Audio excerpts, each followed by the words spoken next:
เคสบายดีนะเราจะมาแก้ข้ออันมีน้องหลายๆคนถามไม่ว่าแก้ไหนๆนะข้อนี้นะแนวคิดถ้าว่าชื่อแล้วนี่ถ้าว่าเวกเตอร์ ABC เป็นเวกเตอร์หน่อยนะพวกน้องต้องฮู้โลดเนาะว่าท่ามพวกเข้ากันนะเท่าศูนย์และมันยังขนาดเนาะขนาดแต่ละตัวนี้จะเท่ากันแล้วก็เท่า1นะชื่อเด้อนี่นะแล้วตัวนี้เขาเฮ็ดหนึ่งได้ตัวนี้นะเขาย้ายไปนะย้ายไปแล้วก็ใส่ค่าซาบุญอันนี้แล้วก็ขึ้นกำลังซองใส่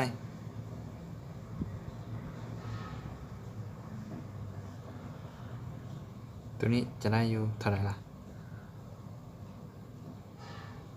ขึ้นกำลังซองใส่ตัวนี้จะได้อยู่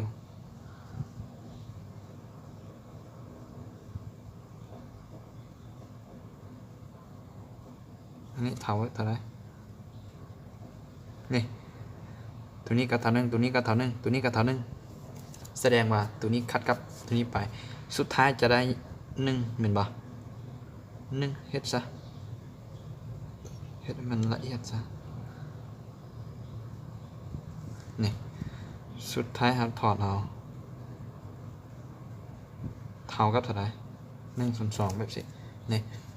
ถ้าว่าตัวนี้เท่า1/2เวลานี่นะถ้าเอา a บวก c เท่า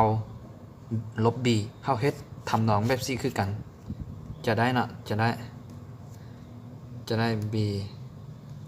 c เท่ากับอย่าง ca เท่า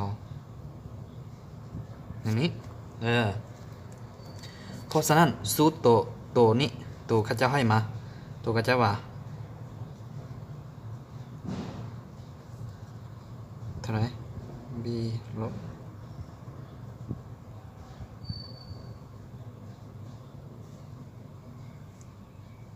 เท่า9นี่นะ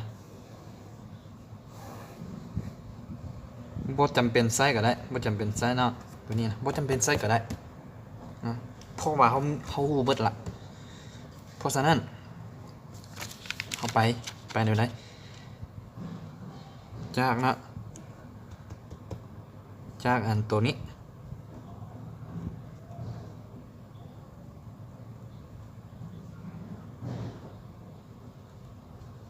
เขาวางเป็นกำลังซองใส่สุดท้ายจะได้อยู่4คืนแยกแต่ละตัวไปเด้อจะได้อยู่เท่าไหร่25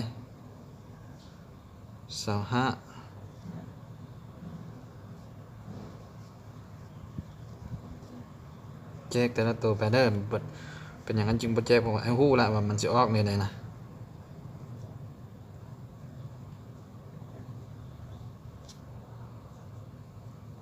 อย่างนี้50นะนี่เขาก็แทนค่าใส่ตัวนี้ก็เท่า1แสดงว่า1กับบวกคูณใส่4ก็เป็น4ตัวนี้เป็นอยู่1ตัวนี้เป็น1เป็น2คูณใส่เป็นอยู่50นะตัวนี้เป็น1ตัวนี้เป็น1แม่นหยังตัวนี้ลบ1/2ตัวนี้ลบ1/2แสดงว่าได้อยู่ลบ2/2จะได้ลบ1คูณใส่ตัวนี้เป็นอยู่ลบ2ตัวนี้เนี่ยตัวนี้50แต่ว่าตัวนี้ลบ1/2แสดงว่าจะได้อยู่ลบ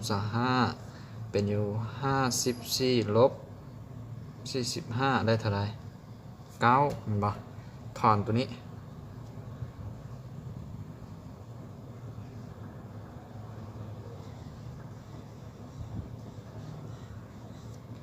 จะถามบริลบ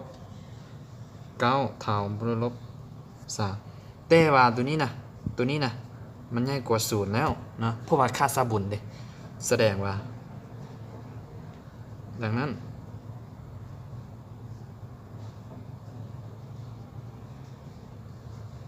เท่า3เนาะ